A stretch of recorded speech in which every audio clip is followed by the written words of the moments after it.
दीर्घ 20 वर्ष है मुझुची मु रंजित कुमार पात्र रंजित लंडा यात्रा घर दुर्गा मंदिर खलनायक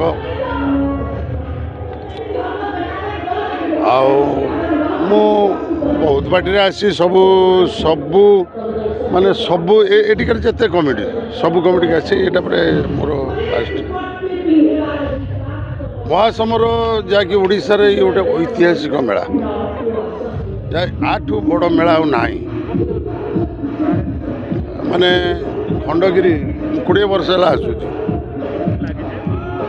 तो 20 वर्ष का मुझे देखुची सबू बेले माने जहाँकि जोटी जिते नाटक है जमी आम नाटक करूँ कि खंडगिरी नाटक गोटे अलग प्रकार निरा खंडगिरी दर्शक गोटे अलग प्रकार जहाँकि से नाटक उपभोग करती मेला नाटक सेमती कार भल नाटक कार खराब नाटक सेमती किसी देखती किंतु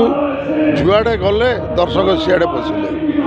देखिले एमती भल आजिकल नाटक तो बहुत भाइराल होना निछक स्टोरी निछक कहानी देखापी लोक बसिक अपेक्षा करवा दरकार आमर तो 4 दिन है चली डीएसपी दुर्गा नाटक मोर भल अच्छी आसंता काली चेंज हम आसंता काली लास्ट नाइटा चेंज करूँ आ गोटे नाटक करूँ केवल दर्शक बंधु मान कारण 4 दिन है चलती गोटे गोटे नाटक समय चल आम खाली चेंज कर ना मु तो अलग लोक कारण मोर गोटे जिनस हूँ किए कौन केते नेला किए केते देला मोर कि जायस ना मोर गोटे कथा जगन्नाथ माँ शारला माँ जोटी दाना रखी आम से जीवु आम किणा बिका भितर छका पंजा जे सी एत करदेला सी एत करदेला मुझे कहबी ताकू देखिए ना जहाँ भाग्य जहाँ थी सेमती किसी माने नहीं मु समस्त को सम्मान करे गौरी गणनाट्य जो फास्ट मु एंट्री करी आमर स्वर्गत भिकु सेठ से तो ना आम पाखे जो पृथ्वी गणनाट्य है माने सुरेश नना कले सुरेश पंडा से मु टीवी सीरियल करी एवटू मत इंजीनियर आशुतोष महापात्र एवं स्वर्गत चिनु दास जहाँकि नंबर 1 मुख्य परिचालक कहले चले ओडिशार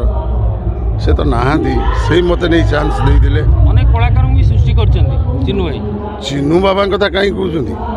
अनेक कलाकार प्राय बर्तमान यात्रार हाएस्ट पेड आर्टिस्ट बर्तमान जी भी अच्छा कहे गले